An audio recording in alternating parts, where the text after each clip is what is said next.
Personne ne connaît le Fils, si ce n'est le Père. Matthieu 11, 27. Mais lorsqu'il plut à celui qui m'avait mis à part dès le sein de ma mère, et qui m'a appelé par sa grâce de révéler en moi son Fils. Galates 1, 15, 16. Je regarde toute chose comme une perte à cause de l'excellence de la connaissance de Jésus-Christ, mon Seigneur. Philippiens 3, 8. Ainsi, je connaîtrai Christ. Philippiens 3, 10. Nous, ayant fait connaître le mystère de sa volonté selon son bon plaisir, qu'il s'est proposé en lui-même pour une dispensation de la plénitude des temps, de réunir toutes choses en Christ. Éphésiens 1, 9, 10. Ce fragment du verset 10 est la parole qui gouvernera notre méditation. Toutes choses en Christ.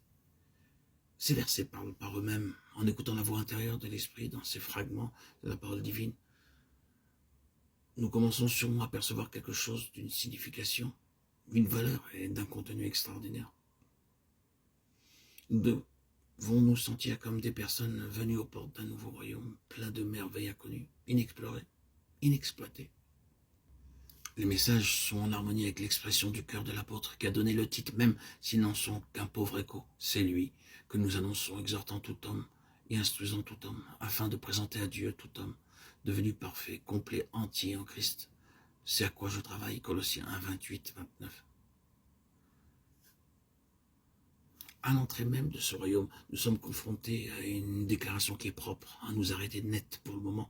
Et si nous nous approchons avec la pensée de savoir de posséder déjà quelque chose, avec un sentiment de contentement, de satisfaction personnelle, ou avec un autre désir que celui de tout connaître, alors ces mots, personne ne connaît le Fils si ce n'est le Père, devraient immédiatement nous donner un coup d'arrêt. Peut-être pensions-nous connaître quelque chose au sujet du Seigneur Jésus et que nous en avions la capacité, que l'étude, l'écoute et d'autres formes diverses d'application et d'activités personnelles pourraient nous amener à une connaissance. Mais il nous est dit au départ que personne ne connaît le Fils si ce n'est le Père. Tout ce que le Fils est renferme dans le Père. Et lui seul sait.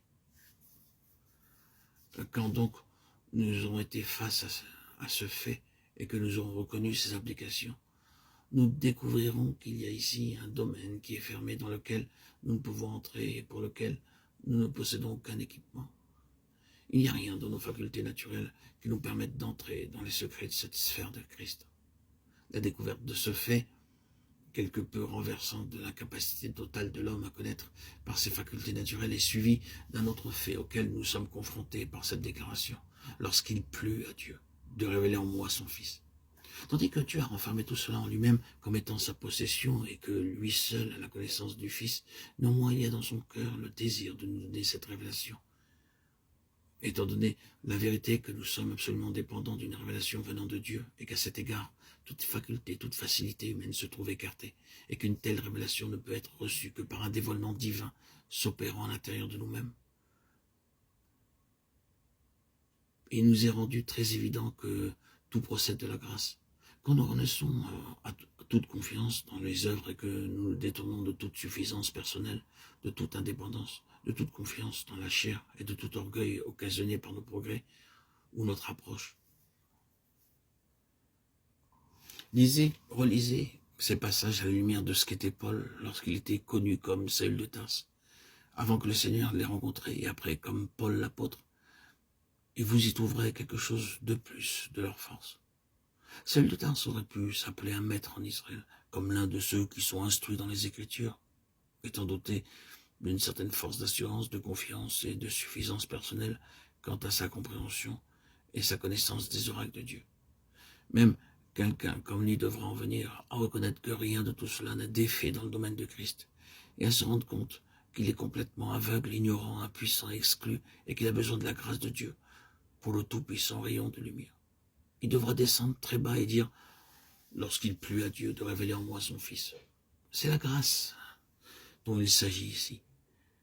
Et cela a marqué le commencement. Et pour cette méditation présente, nous considérons la plénitude d'explorer de ce que Dieu lui-même a placé en son Fils. Le Seigneur Jésus, de façon réelle et intentionnelle, comme étant l'objet de sa grâce envers nous. Cette bénédiction qui nous a été donnée. Recevoir la grâce de Christ. Sa grâce l'a conduit à chercher, à nous amener par révélation dans toute cette connaissance.